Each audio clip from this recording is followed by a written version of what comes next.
रूप श्री सनातन भट्ट रघुनाथ, श्रीजीव गोपाल भट्ट दास रघुनाथ। श्री रूप श्री सनातन भट्ट रघुनाथ, श्रीजीव गोपाल भट्ट दास रघुनाथ। जय जय श्री चैतन्य, जय हो नित्यानंदा, जय अद्वैत चंद्र, जय गौर भक्त वृंदा। जय जय श्री चैतन्य, जय हो नित्यानंदा, जय अद्वैत चंद्र, जय गौर भक्त वृंदा। जय जय श्री चैतन्य, जय हो नित्यानंदा, जय अद्वैत चंद्र, जय गौर भक्त वृंदा। हरे कृष्ण। आप सभी भक्तों का एक बार फिर से बहुत बहुत हार्दिक स्वागत। हम लोग कर रहे हैं श्री छठ गोस्वामी सीरीज, यानी कि जो वृंदावन के ब्रज के जो 6 महत्वपूर्ण गोस्वामी हैं, जिनकी कृपा से पूरा ब्रजमंडल शोभित है, सुशोभित है और हम सबके दृष्टि गोचर है, हम उनकी वंदना कर रहे हैं। उनके जीवन चरित्र से कुछ सीखने की एक बहुत ही खूबसूरत प्रयास कर रहे हैं। इसी श्रृंखला में अभी हम सनातन गोस्वामी जी के विषय में पढ़ रहे हैं, चर्चा कर रहे हैं। पिछली क्लास में हमने सुना था कि किस प्रकार जगदानंद सनातन गोस्वामी को यह राय देते हैं कि आपको आज्ञा मिली है वृंदावन में गुप्त लुप्त तीर्थों का उद्धार करने की। आपका शरीर में भी पस बह रही है, आप जाइए वृंदावन। हो गया कुछ समय यहां आपको, अब आप जा सकते हैं। तो जब ये बात उन्होंने सनातन गोस्वामी ने महाप्रभु को कही, महाप्रभु ने जगदानंद पंडित को खूब डांट लगाई। उनके पीछे से महाप्रभु ने कहा, कल का जग्गा तुम्हें राय देगा। और भी काफी कुछ महाप्रभु ने कहा उनके बारे में। महाप्रभु ने यह भी कहा कि देवी देवता भी तुम्हारा स्पर्श पाकर धन्य हो जाते हैं, तो फिर बाकियों का क्या कहना। जब ये सब बातें सनातन गोस्वामी ने सुनी, अपनी विनम्रता में उन्होंने इस पे भी अपने को और नीचे कर लिया। ऐसा प्रतीत हो रहा है कि जगदानंद पंडित की बुराई हो रही है और सनातन गोस्वामी की बड़ाई हो रही है। सनातन गोस्वामी अपनी बड़ाई नहीं सुन पाए। उन्होंने इसमें भी ये कहा कि हे महाप्रभु, आप तो स्वतंत्र हैं, लेकिन आज मैंने देख लिया कि आप जगदानंद की तो पिटाई कर रहे हो, यानी कि आप उसको अपना मानते हो, क्योंकि पिटाई तो किसी अपने की जाती है। और आप मेरी गौरव स्तुति कर रहे हो, और गौरव स्तुति तो किसी पराये की जाती है। आप मेरी ग्लोरिफिकेशन कर रहे हैं, जबकि ग्लोरिफिकेशन तो किसी की भी करते हैं भाई, लेकिन पिटाई हर किसी की नहीं करते, डांट हर किसी को नहीं लगाते। तो आज मुझे ये तो यकीन हो गया कि जगदानंद बड़ा भाग्यशाली है जो आपके निज जनों में आने लगा है, क्योंकि आप उसको कह रहे हो कि वो मूर्ख, वो समझाएगा तुमको। ऐसा प्रतीत हो रहा है कि आप उसकी डांट लगा रहे हो, लेकिन वास्तव में यही स्तुति है। तो भक्तों के देखने का दृष्टिकोण बहुत अलग होता है, बहुत अलग होता है। जो संसारी लोग देखते हैं भक्त, वो नहीं देखते। भक्त कुछ और देख लेते हैं, कुछ और। इनका दृष्टिकोण ही ऐसा है, उनकी दृष्टि ही ऐसी है। संसारी लोग केवल अपने बारे में सोचते हैं, अपनी इंद्रिय तृप्ति के बारे में सोचते हैं, इसलिए उनकी भोग दृष्टि रहती है, भक्त की भोग दृष्टि नहीं रहती। महाप्रभु ने जब ये सुना तो महाप्रभु लज्जित हो गए और कहने लगे, सनातन ऐसा मत कहो। आपको ऐसा लग रहा है कि मुझे जगदानंद आपसे ज्यादा प्रिय है, लेकिन मुझे मर्यादा का उल्लंघन करना अच्छा नहीं लगता। उसने आप जैसे व्यक्ति को राय दी है, उसने मर्यादा का अतिक्रमण किया है, उसने मर्यादा का उल्लंघन किया है। वो आपको राय कैसे दे सकता है जबकि आध्यात्मिक दृष्टिकोण में आप श्रेष्ठ हैं? इसलिए मुझे ये बात पसंद नहीं है। मैंने उसकी भर्त्सना की है। तुम्हारी स्तुति मैंने ऐसे ही नहीं की है, तुम्हारे गुणों को देख के की है। तुम्हें अपना देह बेकार लगता है, विभत्स लगता है, पर मुझे ये अमृत के समान लगता है। तुम्हें हो सकता है लगे ये बुरा है, लेकिन मैं तो सन्यासी हूं। अच्छा बुरा, भद्र अभद्र मेरे लिए कुछ नहीं होता।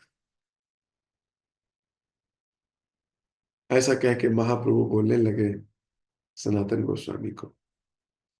हरिदास ठाकुर वही बैठ के ये सब सुन रहे हैं।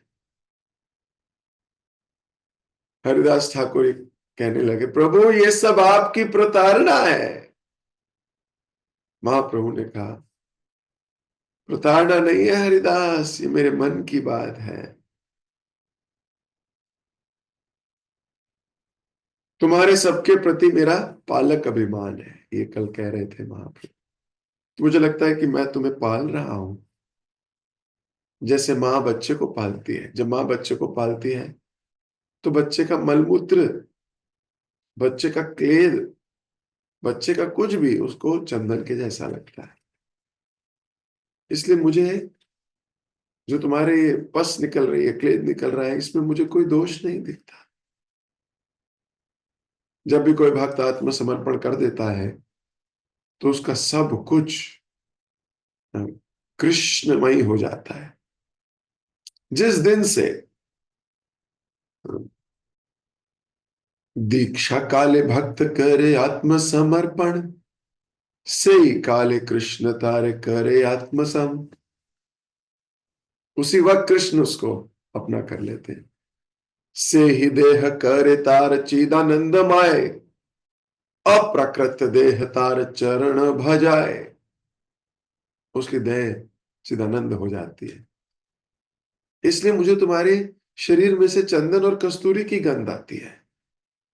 तुम इसकी चिंता छोड़ दो कि कष्ट हो रहा है, अपराध हो रहा है। 1 वर्ष और यहीं रहो, उसके बाद मैं स्वयं तुम्हें वृंदावन भेज दूंगा। कहते कहते उन्होंने सनातन को फिर से आलिंगन कर लिया। महाप्रभु बोल रहे हैं और गले लगा। तो भक्तों का दृष्टिकोण अलग है। शरीर दोषपूर्ण ही क्यों ना हो, लेकिन उनका समर्पण भाव इतना अट्रैक्टिव होता है कि वो दोषपूर्ण शरीर को भी भगवान ऐसे स्वीकार करते हैं जैसे अपने पुत्र को स्वीकार करते हैं। इसलिए हमें ये शरणागति का गुण अपने अंदर विकसित करना चाहिए। आप चाहे अमीर हो, चाहे गरीब हो, चाहे शरीर से सुंदर हो या शरीर बहुत सुंदर ना हो, लेकिन अगर आपके हृदय में शरणागति है तो आप वास्तविकता में बहुत सुंदर हो। शरणागति भी कैसी? शरणागति ऐसी कि आपकी अपेक्षा की जाए, आपकी भर्त्सना की जाए, आपकी प्रताड़ना की जाए, आपको डांटा जाए, आपको मारा जाए। तिरस्कृता विप्रलब्धा क्षप्ता क्षिप्ता हतायपि, कुछ भी किया जाए, आपको चीट किया जाए,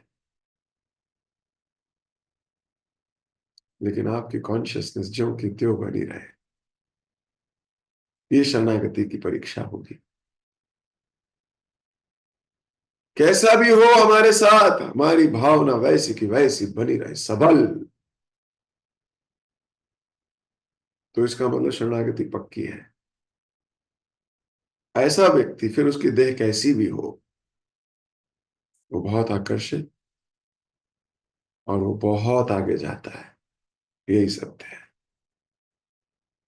महाप्रभु ने उनका आलिंगन किया, आलिंगन के साथ ही उनका खुजली रोग जाता रहा और उनकी देह स्वर्ण की तरह दीप्तिमान हो गई। तो जैसे महाप्रभु ने आलिंगन किया, अब की बार रोज आलिंगन कर रहे थे, तब कुछ नहीं हो रहा था, लेकिन आज जब महाप्रभु ने उनको गले लगाया है, तो आज उनका खुजली का रोग चला गया है। हरिदास ये देख के चमत्कृत, उन्होंने कहा, प्रभु आपकी लीला बड़ी विचित्र है, इसे आपके सिवा और कौन जान सकता है। आप इन्हें सनातन को झारखंड का पानी पिलाकर उसके शरीर में रोग उपजाया, उसकी परीक्षा ली और आप ही के आलिंगन ने उसे दूर कर दिया। आपकी महिमा दिव्य है भगवान, दिव्य है। तो प्रश्न आ सकता है कि महाप्रभु तो रोज गले लगाते थे, आज क्या हो गया भाई। महाप्रभु तो रोज उनको आके गले लगाते थे, फिर उनका ये खुजली का रोग क्यों नहीं गया। रोज रोज पस में नहाते थे, कोई सही बात थोड़ी है। आज ऐसा क्यों हुआ है। भक्त चाहे सनातन ही क्यों ना हो, परीक्षा तो उसे देनी पड़ेगी। भक्त चाहे किसी भी स्टेट में हो, हर स्टेज की अपनी कुछ परीक्षाएं हैं।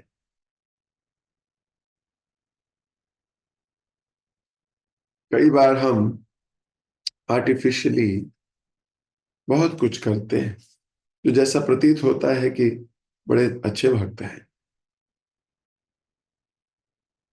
विनम्रता, मुस्कुराहट या कुछ भी, सेवा करने का भाव,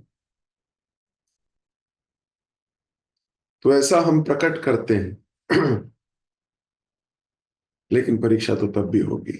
आपकी जेन्युइनिटी की परीक्षा तो कृष्ण जरूर लेंगे। जब कोई सीनियर भी, जब कोई भी आपकी परीक्षा ले, आपका मूड कैसा होना चाहिए, सनातन गोस्वामी से सीखने की आवश्यकता है। महाप्रभु ने इतने दिन तक सनातन गोस्वामी को कोई चमत्कार नहीं दिखाया कि उसका शरीर ठीक कर दिया गया। आज ही क्यों दिखाया है। आज महाप्रभु उसकी विनम्रता से बहुत खुश है। महाप्रभु ने देख लिया है ये हीरो नहीं बनना चाहता। मैं इसकी गौरव स्तुति कर रहा हूं, मैं इसका गुणगान कर रहा हूं। तो कोई और व्यक्ति होता तो ये कह सकता था, देखा मैं कैसा हूं। महाप्रभु मुझे ऐसा कहते हैं।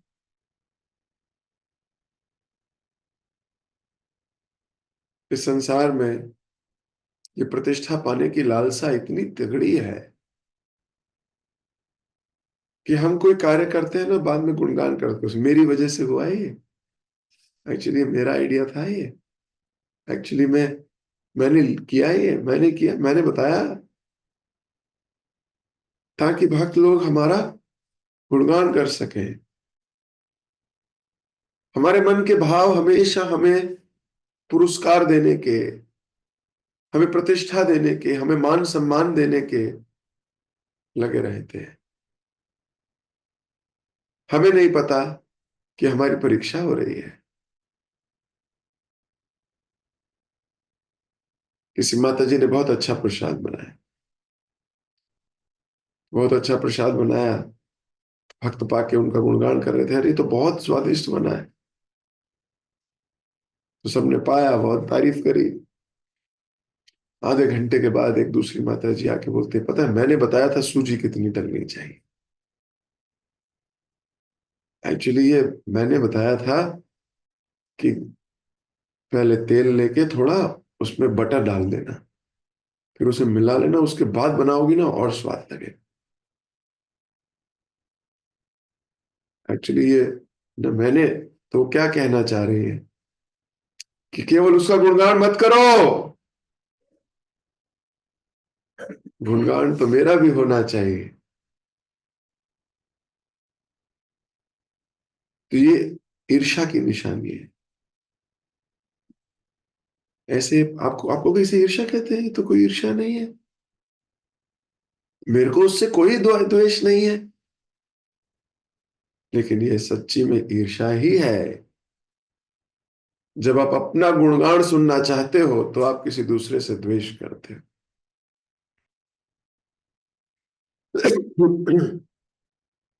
जब आप अपना गुणगान सुनना चाहते हो तो आपको ये लगता है उसका ज्यादा क्यों, मेरा होना चाहिए था। और फिर ऐसा भी लगता है कि वो चुप क्यों रहे, उन्होंने ही क्यों नहीं बोला, कि ये तो मेरे को माता जी ने आइडिया दिया था, सारा गुणगान खुद खा गई। अरे उस वक्त सच बोल देती कि मैं इसके पीछे था या थी। अब अपने अपने कॉन्टेक्स्ट में इसको लगा लो, अपने अपने कॉन्टेक्स्ट। हम गुणगान करते हैं, हमारी बातों के पीछे अपने गुणगान का सिलसिला दिखता है। मैं डायरेक्ट नहीं बोलेंगे तो इनडायरेक्टली बताएंगे।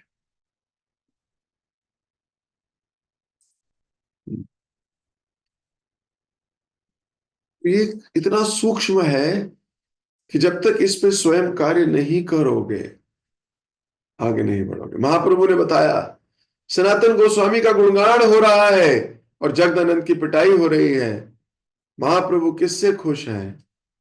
सनातन गोस्वामी कह रहे हैं ये मुझे हीरो बना रहे हैं, ये मेरे को क्रेडिट दे रहे हैं, लेकिन मेरा क्रेडिट लेने का भाव नहीं है। ये तो भगवान है, ये तो सबको क्रेडिट देते हैं। वैष्णव मेरा गुणग्राही ना देखे दोष, महाप्रभु तो गुणग्राही हैं, दोष देखते नहीं। मेरा गुणगान कर रहे हैं तो मैं कहीं बड़ा ना हो जाऊं, तो इस भाई से कह रहे नहीं नहीं, वास्तव में आप मेरा गुणगान कर रहे हो, आपने मेरे को दूर कर दिया है।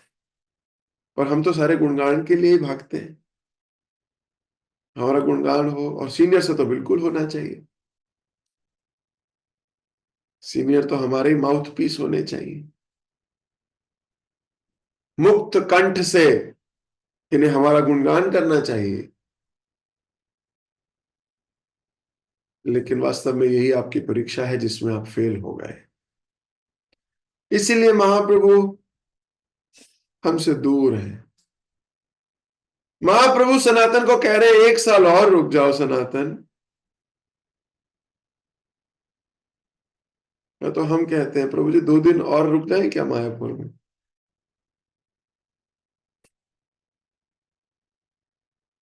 अरे महाप्रभु क्या बोलेंगे कि 1 साल रुक जाओ?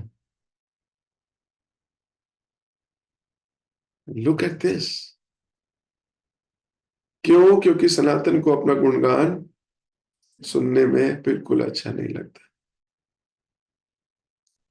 वो अपनी वास्तविकता से जानते हैं, इसीलिए अट्रैक्टिव है। हर वो व्यक्ति जो अपना गुणगान सुनना चाहता है या ऐसी बातें करता है जिससे उसका गुणगान हो, लोग उससे दूर भागते हैं। लगता है यही है। संतों की तो बात ही दूर है, संतों को तो पसंद ही नहीं ऐसे लोग। मैं तो नॉर्मल दुनिया की भी बात कर रहा हूं। कोई मैं करता है तो लोग उससे दूर रहते हैं।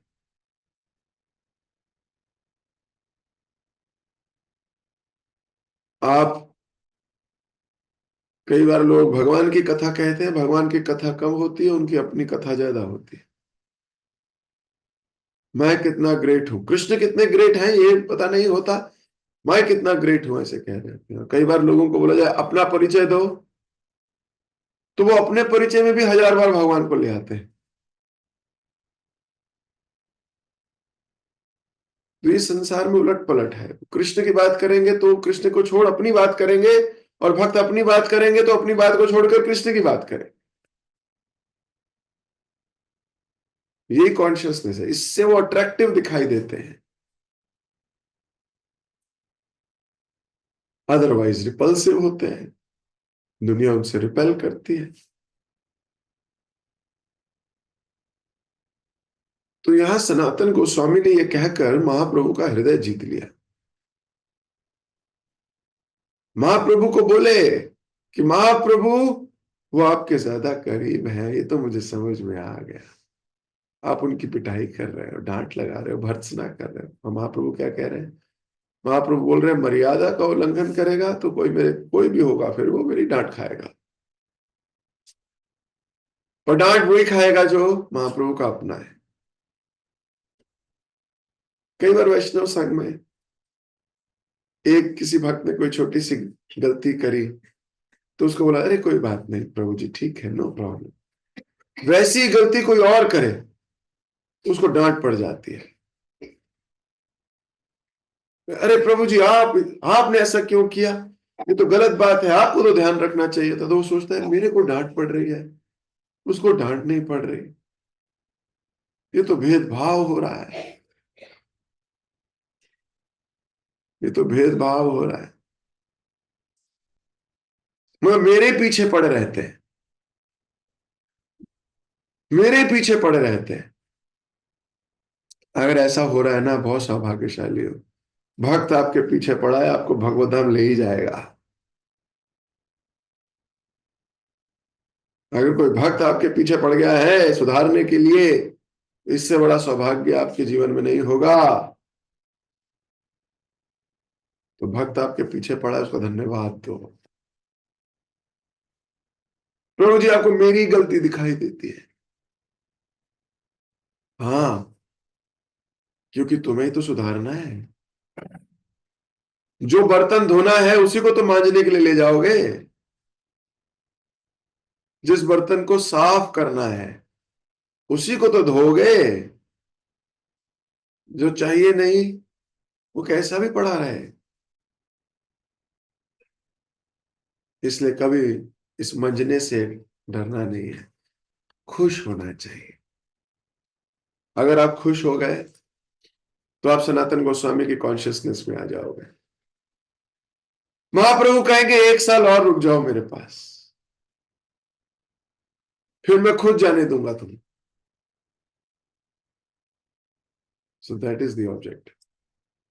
भक्तों का दृष्टिकोण अलग है। जिसको अपना मानते हैं उसी को तो कहेंगे, उसी को कहेंगे। आपके घर में नहीं होता, जब कोई गेस्ट आते हैं तो आप क्या करते हो? पहले गेस्ट को प्रसाद खिलाते हो, है ना? अपने बच्चों को क्या बोलते हो? अरे बाद में लेना, तुम गुलाब जामुन लिमिटेड है, ठीक है, तुमको बाद में खाना। गेस्ट भले 3 मांग ले तो क्या, हाँ हाँ बहुत है, क्या बोलते हैं? अरे भाई बहुत है, खाओ लो, बहुत है, तुम ज्यादा लो। और अपनों को क्या बोलते हैं? रुक जाओ, अभी नहीं खाना। तो वो तो अपने हैं, उनसे तो कहा जा सकता है। लेकिन जो बाहर वाले हैं उनको कहना ही नहीं, आप लीजिए प्रभु जी। तो बच्चा कई बार बोल सकता है तो भेदभाव हो रहा है, उसको 3 गुलाब जामुन खिला दिए और हमें दिया ही नहीं। अरे आप अपने हो, अपनों को तो कहा जा सकता है। फिर इस बात पे उसे खुश होना कि ओ, ये हमें अपना मानते हैं। नॉर्मल लोग क्या करेंगे? वो इसमें दोष देखेंगे, है ना? भक्त क्या करेगा? भक्त कहेगा नहीं, ये तो मैं तो, मेरा हम ही तो है, हमें। वो बच्चा कहेगा वेरी नाइस पापा थे, ओके पापा मैं बाद में पाऊंगा, बाद में ले लूंगा, अपना ही तो है। तो ये दृष्टिकोण है भक्तों का। भक्ति आपको बहुत सुंदर बना देती है। वही भक्ति गहरी नहीं हो तो चीजें आपको उल्टी सीधी दिखती है। जब भक्ति गहरी होती है तो आप उसे देख पाते। तो सनातन गोस्वामी की कितनी गहरी भक्ति है। महाप्रभु ने उसकी परीक्षा ली, 1 साल तक उसका खुजली का रोग, या कितने महीने तक उसका खुजली का रोग दूर नहीं किया। बोले देखते हैं ये दोष लगाता है कि नहीं।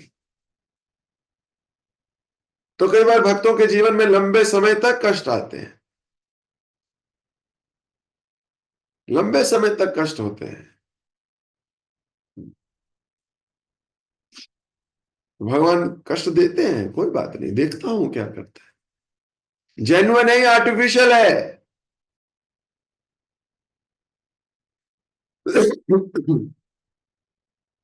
तो जेन्युइनिटी का पर्दाफाश हो जाता है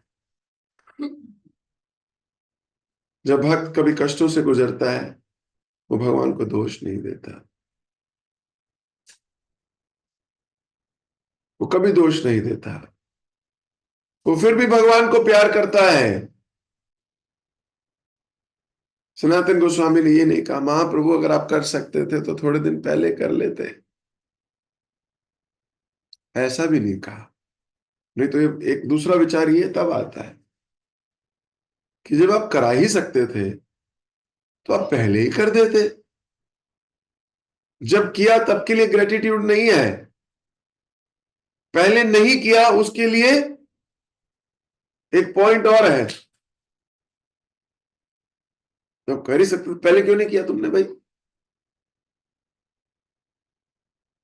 पहले कर देते तो तुम्हारी परीक्षा कैसे होती, पहले कर देते तो जग को कैसे पता लगता कि सनातन कितना डीप है। पहले कर देते तो सनातन का गुणगान आज हम थोड़ी कर रहे होते, फिर तो एक लाइन पढ़ के हम चले गए होते कि भगवान ने सनातन को गले लगाया, उसका रोग दूर हो गया। आगे चलो, अभी बार बार रोज गले लगाते हैं, रोज पस अपने शरीर पर धारण करते हैं अपने भक्त की। महाप्रभु का गुणगान कैसे होता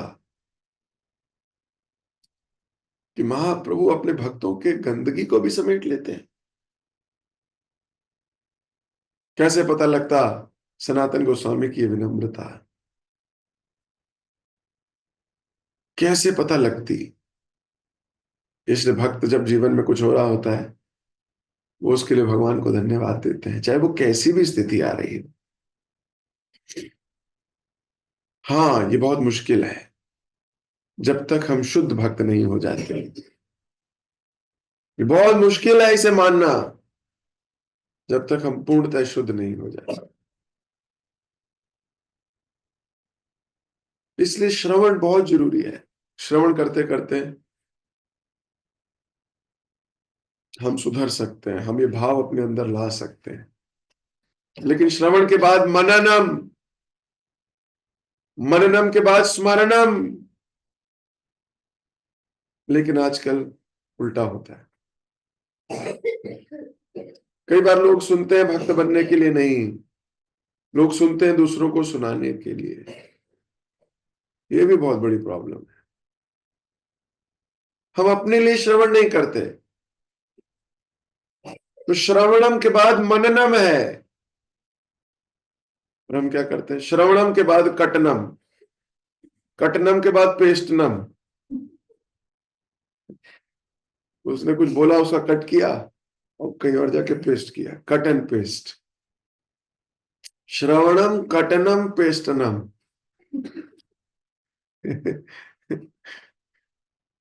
जबकि श्रवणम के बाद मननम और स्मरणम था। तो मनन नहीं करते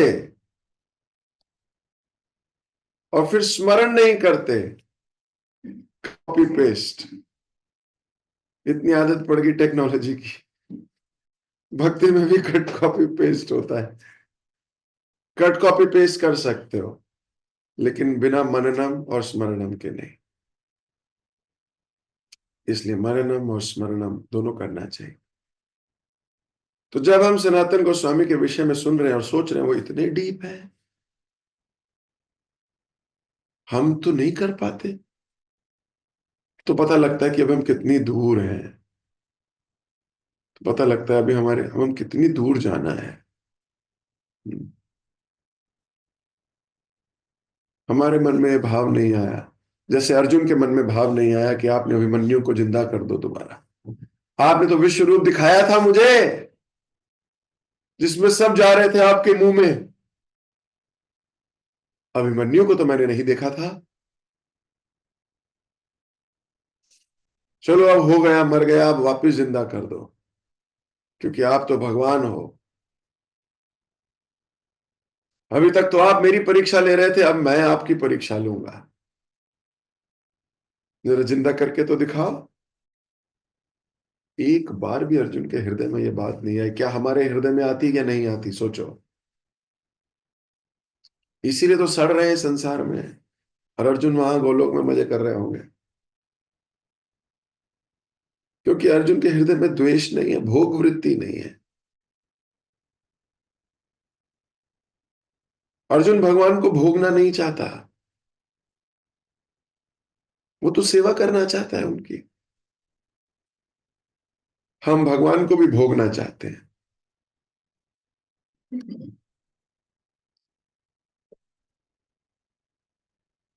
तो जैसे कि मैं थोड़े दिन पहले कह रहा था कि हम भगवान से क्यों प्रेम करते हैं, इस बात पर जरा विचार करना चाहिए कभी, कि मैं क्यों प्यार करता हूं। क्या मैं इसलिए प्यार करता हूं क्योंकि वो सर्वशक्तिमान है? क्या मैं इसलिए प्यार करता हूं वो लक्ष्मीपति हैं? क्या मैं इसलिए प्यार करता हूं क्योंकि उनमें संपूर्ण ज्ञान है, उनमें संपूर्ण यश है, उनमें संपूर्ण सुंदरता है? मैं भगवान से क्यों प्रेम करता हूं? क्या मैं भगवान से प्रेम करता हूं या मैं भगवान के ऐश्वर्यों से प्रेम करता हूं?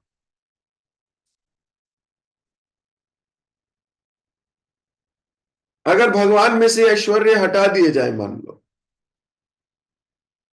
भगवान को ऑल पावरफुल, भगवान बोले मैं नहीं हूं, भगवान बोले मैं तुम्हें कुछ नहीं दे सकता, मेरे पास बल भी नहीं है, भगवान के अंदर से ये 6 के 6 ऐश्वर्य हटा दिए जाएं, क्या तब भी हम भगवान को प्रेम करेंगे? जरा गंभीरता से सोचो इस बात पे। भगवान में से ये सारे ऐश्वर्य हटा दिए जाएं, ना वो आपकी कोई काम कर सकते, ना वो आपकी आप ना आपको धन दे सकते, ना ज्ञान दे सकते, ना बल दे सकते, ना सुंदरता दे सकते, ना यश दे सकते, ना वैराग्य दे सकते, कुछ भी नहीं दे सकते मान लो। जैसे मैं कह रहा था, मान लो मंदिर के बाहर लिखा हो ये मंदिर में आपकी कोई मनोकामना पूरी नहीं होती है, तो आप जाओगे इस मंदिर में? मान लो डीटीस के आगे लिखा हो मैं कोई मनोकामना पूरी नहीं करता हूं, तब जाके प्रणाम करोगे वहां? मैं आपकी कोई प्रार्थना नहीं सुनता, तो क्या करोगे? आप वहां जाया करोगे? खंडर हो जाएगा वो। लेकिन फिर भी आप अगर प्रेम करते हो उनसे, तो प्रेम है।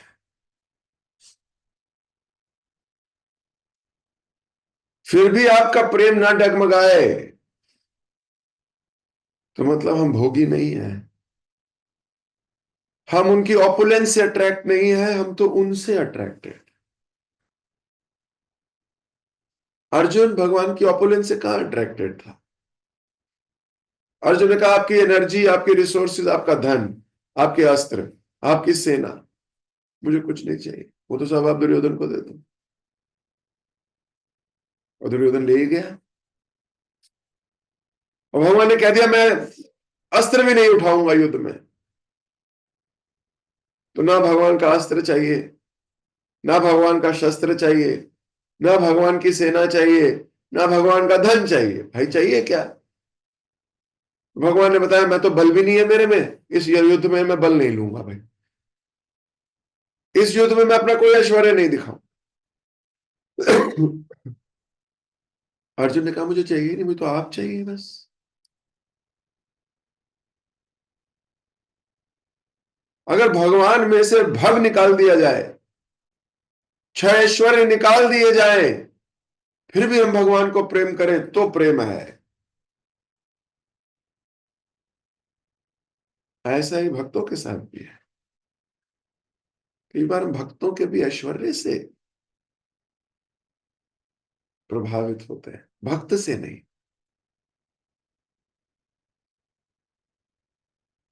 भक्त में ताकत है, भक्त में ये है, भक्त में वो है, भक्त में कुछ भी नहीं है। मान लो बोले मैं कुछ नहीं करूंगा तुम्हारे लिए, अब बताओ। और तब भी आप उन्हें ना छोड़ो, तब भी आप पकड़े रखो, तो ये वास्तविकता का प्रेम है। तो सनातन गोस्वामी ने प्रूव किया कि मुझे आपकी भव्यता नहीं चाहिए, मुझे आपकी भगवत्ता नहीं चाहिए कि आप चमत्कार करो, मेरा शरीर ठीक कर दो, ये कर दो, मुझे नहीं चाहिए। आपने नहीं किया तो भी मैं आपसे उतना ही आकर्षित हूं, और आपने करा तो भी मैं आपसे उतना ही आकर्षित हूं।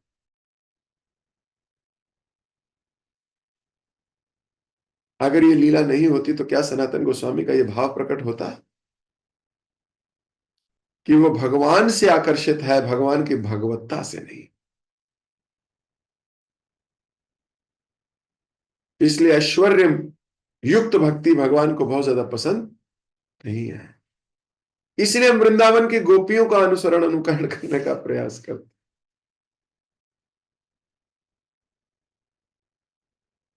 गोपियां भगवान को भगवान मानती नहीं है, इसलिए वृंदावन का प्रेम सर्वोत्तम प्रेम है। वो भगवान की भगवत्ता से आकर्षित नहीं है।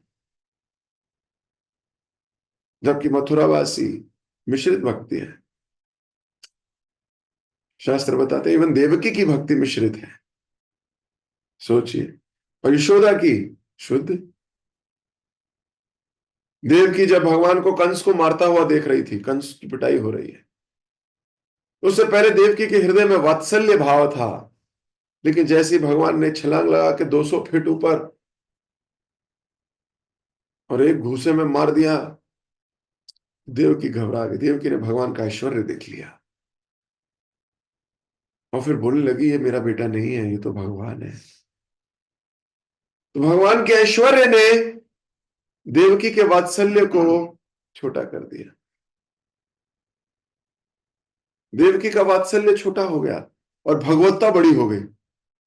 फिर तो कहने लगी अरे मेरे बेटे, हाथ जोड़ के, तुम बेटे नहीं, तुम तो नारायण हो, मैं धन्य हो गई तुम्हें प्राप्त करके। वही यशोदा जब पूतना को मारा इतनी मील लंबी, तो यशोदा ने नहीं सोचा कि मेरा बेटा भगवान है। यशोदा ने सोचा ये तो छोटा सा लल्ला है 6 दिन का, ये थोड़ी मारेगा, कोई और आके मार गया। कौन? नारायण। देख रही है तृणाव्रत लेके चला गया भगवान को, देख रही है ले जाते हुए। अच्छा ये तो चलो फिर भी समझ में आ गई।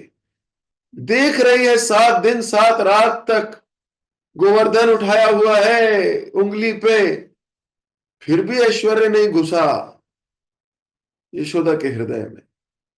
यशोदा कह रही है ये इसने नहीं किया है तो गोवर्धन पर्वत ही हल्का हो गया है, क्योंकि हम सब ने प्रार्थना की है। रूई जैसा हो गया है। नहीं तो मेरे बेटे में इतनी ताकत है, कुछ भी नहीं है। और क्या बोल रही है, मेरे बेटे तूने 7 दिन से कुछ नहीं खाया। तो फिर 56 भोग लगाया यशोदा ने कृष्ण को। फिर सोच रही है कमजोर है। अरे अभी तो बताया कमजोर नहीं हूं। भगवान पूरा ऐश्वर्य दिखाए भी भक्तों को, तो भक्त भगवान के ऐश्वर्य से प्रभावित नहीं होते। भगवान के जो शुद्ध भक्त हैं उन्हें भगवान के ऐश्वर्य नहीं, भगवान चाहिए। और संसारी लोगों को भगवान नहीं चाहिए, भगवान के ऐश्वर्य चाहिए। भगवान चमत्कार कर दो बस, आप चले जाओ कहीं भी रहो, आओ वैकुंठ रहो, गोलोक रहो, हमें, हम कोई चाहते नहीं, कुछ नहीं, चिंता ही नहीं आपको। हमारा काम कर दो बस, ये हमारी मनोकामना पूरी कर दो। हमें आपसे नहीं, हमें आपकी शक्ति से मतलब है। भगवान बुद्धि मेरी, शक्ति आपकी। चलेगा वही जो मैं कह रहा हूं, पर मैं कर नहीं सकता, मैं छोटा हूं ना भगवान।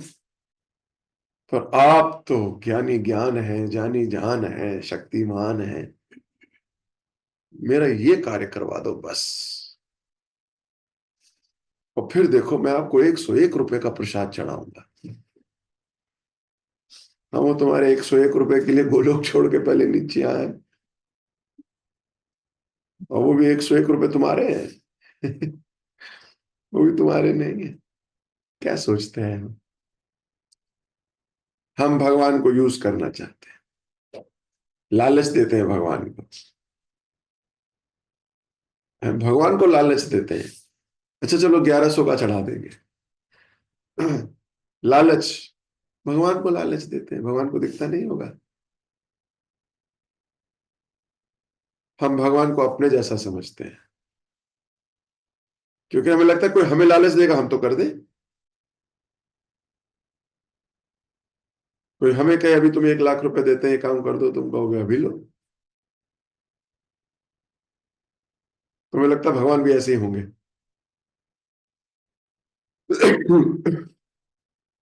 तो हम भगवान के ऐश्वर्य से नहीं, भगवान से प्रभावित होना चाहिए, भगवान की भक्त वत्सलता से, भगवान के नेचर से, भगवान के स्वभाव से, भगवान की अपने भक्तों के प्रति प्रेम से, इससे प्रभावित होना चाहिए, चमत्कारों से नहीं,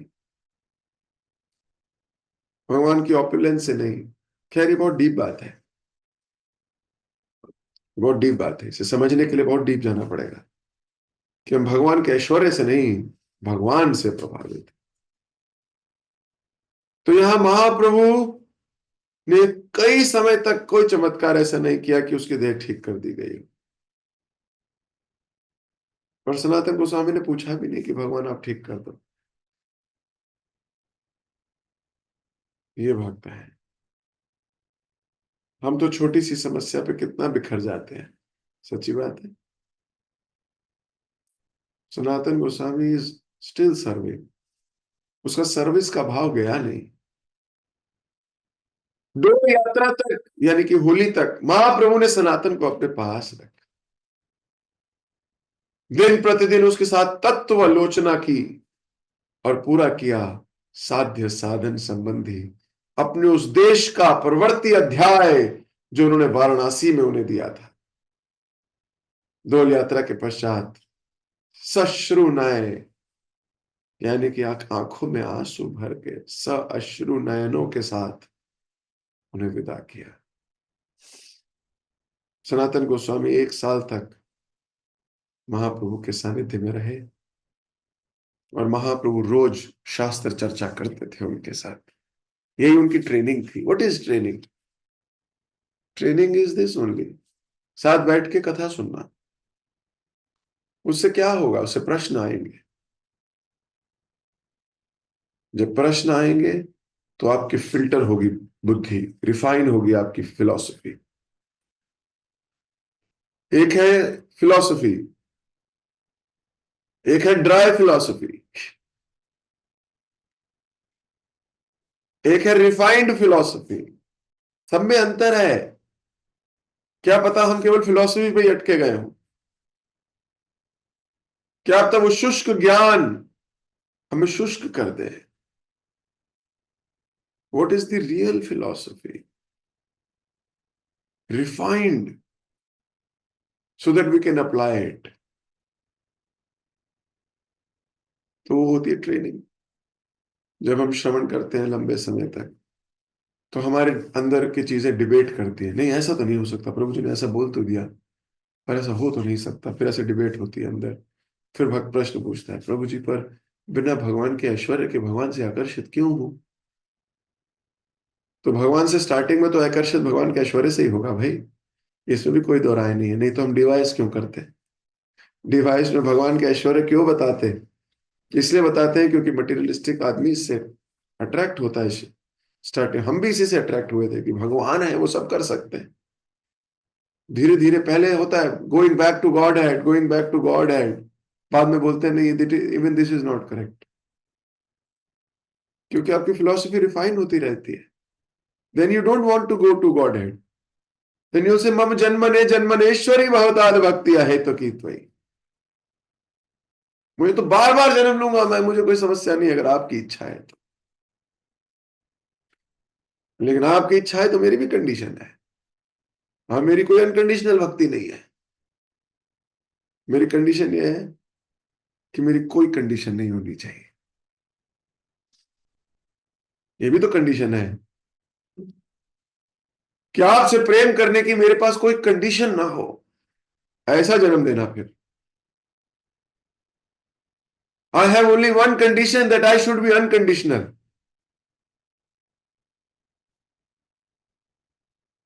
Look at the depth. But in the beginning, we say, no, let's go back to Godhead. Yad gatva na nivartante.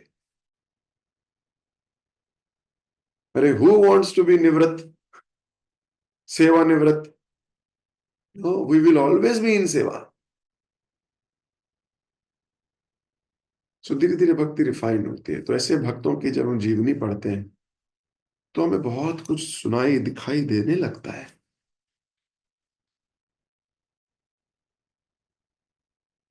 अभी वृंदावन जाने की तैयारी हो चुकी है और सनातन गोस्वामी अब चल पड़े हैं वृंदावन की ओर। वृंदावन पहुंचकर क्या उन्हें महाप्रभु की याद नहीं सताई? क्या उन्होंने वापस महाप्रभु के पास जाने का प्लान बनाया? क्या उन्होंने मदन गोपाल की स्थापना की? क्या उन्होंने गुप्त तीर्थों को उजागर किया? क्या रूप गोस्वामी के साथ बैठ के महाप्रभु की लीला का वर्णन हुआ? ये सब सुनेंगे अब हम अगले एपिसोड में। जगत गुरु शिल प्रभुपाद की जय, श्रीपाद सनातन गोस्वामी की जय। हरे कृष्ण। किसी भक्त का कोई प्रश्न? यशोदा माता जी। हरे कृष्णा प्रभु जी, दंडवत प्रणाम। सॉरी प्रभु जी, अभी मैंने कैमरा नहीं ऑन कर पाना।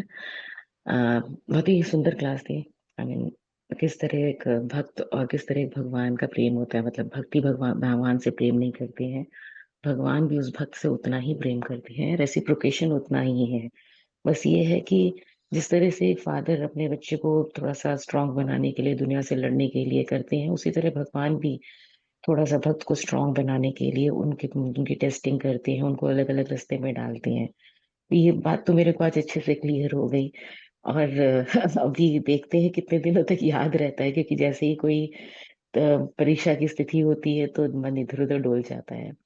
और दूसरी चीज, अभी जब आपने कहा था लास्ट में कि जैसे भक्त पहले शुरू में हम जब जुड़ते हैं तो हमारा एक ही फोकस होता है कि गोलोक धाम जाना है, गोलोक धाम जाना है। धीरे धीरे धीरे धीरे वो भी रिफाइन हो जाता है और फिर हमें हमारे हमारी जो थिंकिंग है वो चेंज हो जाती है। तो मुझे आज रियलाइज हुआ कि हाँ, seriously I don't want to go to Goloka Dham, I just want to stay with my guru. अब मैं शायद इस जो मैं इतनी अभी यात्रा से होकर आई हूँ, यात्रा से होकर आने के बाद लगा कि शायद यही रियल फैमिली है। तो जहाँ ये लोग जाएंगे, जिस रूप में जाएंगे, भगवान बस मुझे उनके साथ रखे। बस मेरी यही अब इच्छा है और शायद मैं ये हमेशा मन में रखूं कि जहां आप जाए, जहां माता जी जाए, जहां बाकी सब भक्त जाएं, मैं भी वहीं पहुंचूं, चाहे किसी भी रूप में पहुंचूं। तो भगवान से आज के बाद शायद मेरी यही प्रेयर होगी प्रभु जी। तो थैंक यू वेरी मच कि आपने मुझे ये थॉट मेरे दिमाग में डाला कि किस तरह की प्रेयर होनी चाहिए भक्त की। और I am going to meditate on this only now, from now onwards. तो थैंक यू वेरी मच प्रभु जी। हरे कृष्णा, दंडवत प्रणाम।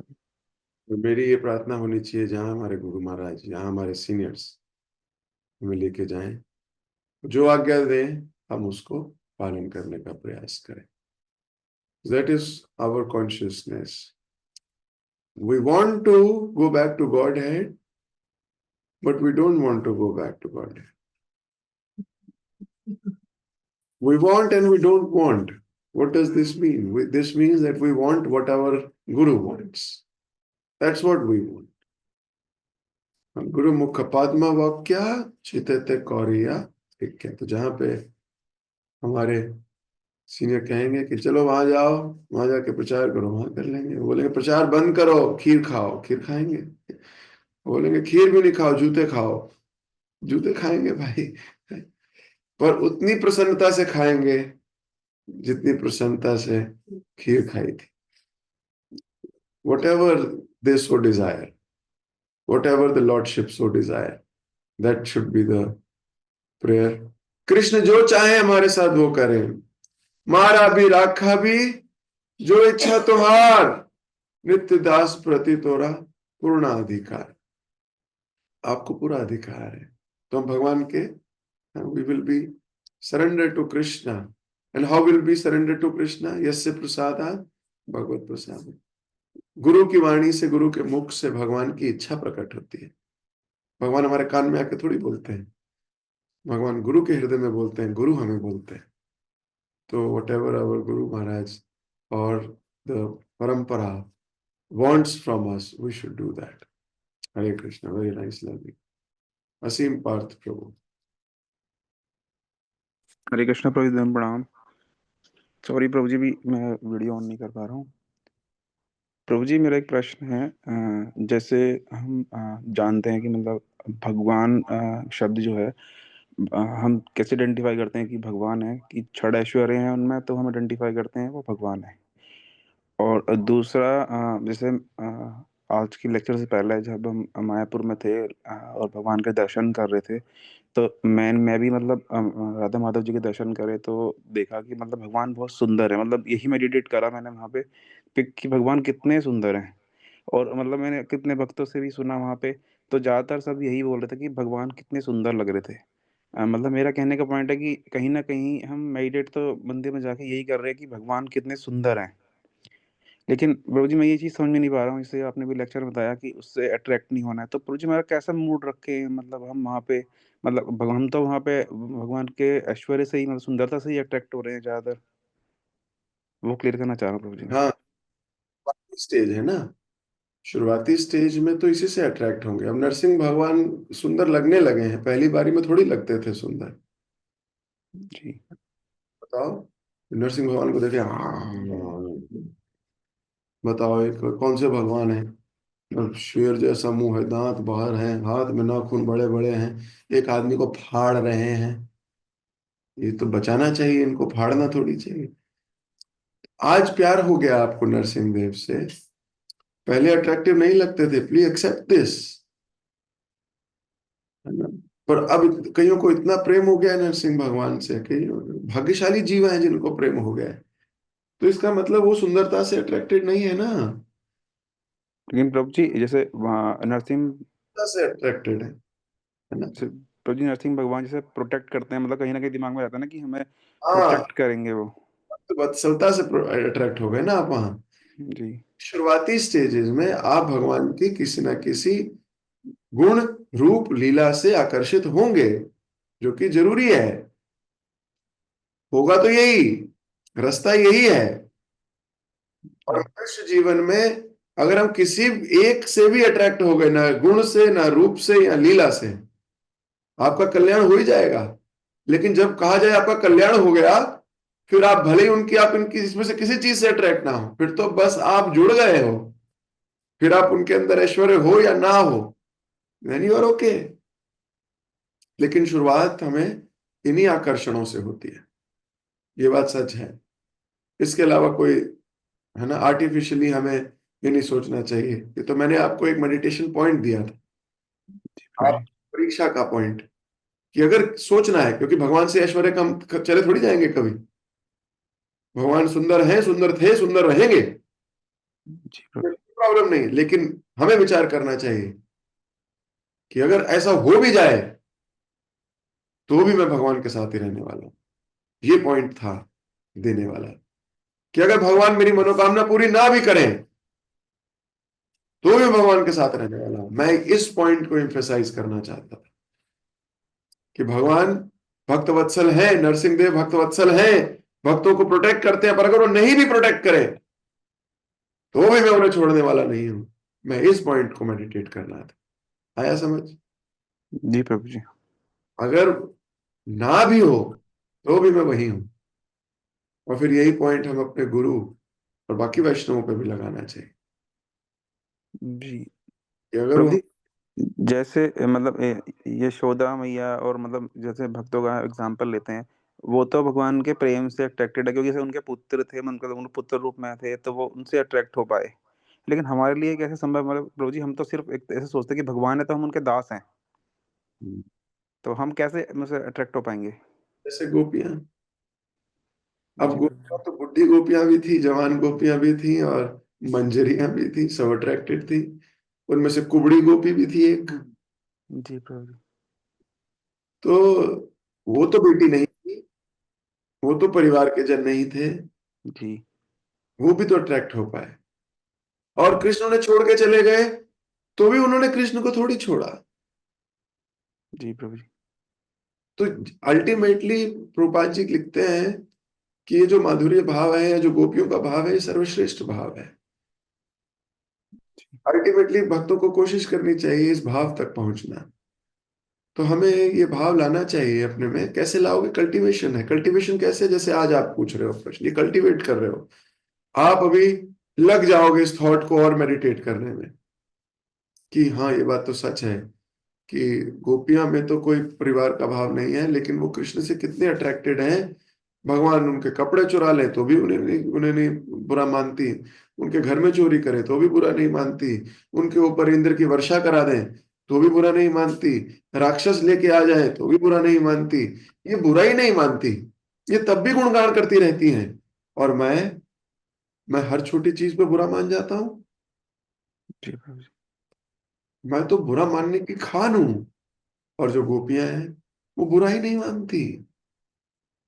वो नारद जी आए, चरणों की मिट्टी चाहिए, भगवान के सर पे लगनी है। वो कह रही है, भाई ये क्या बोला तूने? अभी यमुना में जाके गीले करती हैं पैर, बालू चिपकाती हैं, झाड़ झाड़ के देती हैं। ये भाव कैसे आ गए गोपियों में?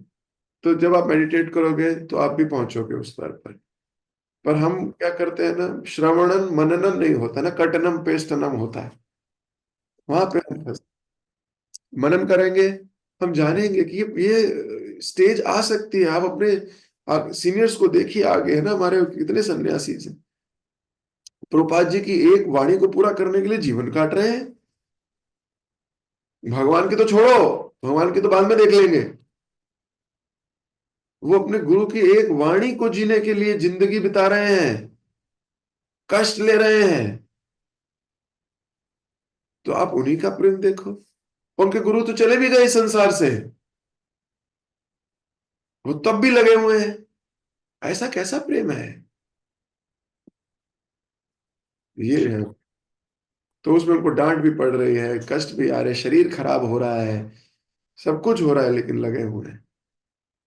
जी प्रभु जी। सन्यासी हैं, कैसे कैसे कार्यरत हैं, शुद्ध भक्त हैं।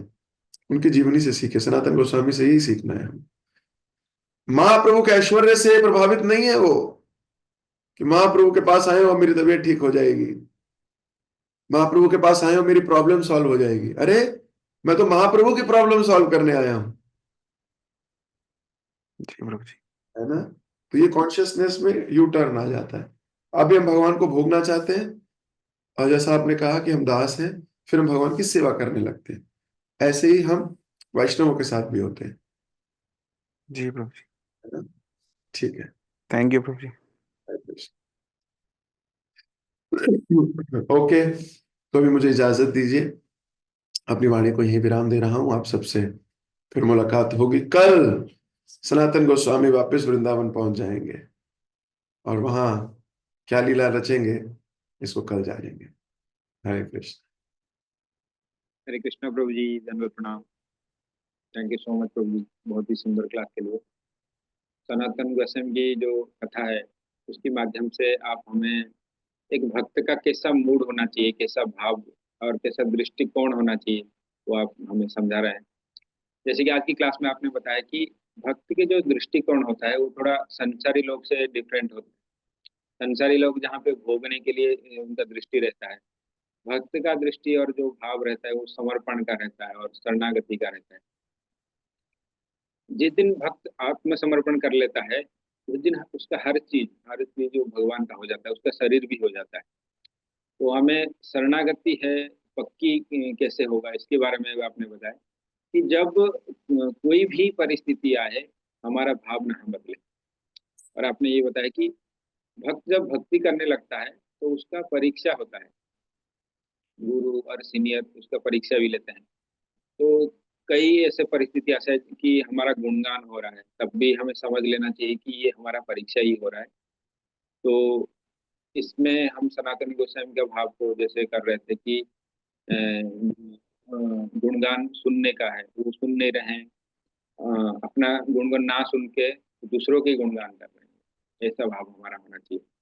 और आपने बताया कि वैष्णव संघ में कई बार गलती हो जाता है तो हमें डांट पड़ जाता है, तब भी हमारा यही भाव होना चाहिए कि ये हमें उनको धन्यवाद देना चाहिए कि ये जो गलती हो रहे हैं वो हमें सुधारना चाह रहे हैं, इसलिए हमें डांट रहे हैं। वो अपना मानते हैं, इसीलिए हमें डांट रहे हैं। और कई बार भक्त के जीवन में लंबे टाइम तक कष्ट आते हैं, तब भी हमें यही सोचना चाहिए कि ये भी भगवान हमारा परीक्षा ले रहे हैं, हमारे जेन्युइनिटी का, हमारे भाव का, हमारा शरणागति का, हमारे टेस्ट ले रहे हैं। तो ये सब तभी हो पाएगा जब हम लंबे टाइम तक श्रवण करेंगे, फिर उस पर मनन करेंगे, फिर स्मरण करेंगे। कट कॉपी पेस्ट की भाव से हमें मतलब श्रवण नहीं करना चाहिए।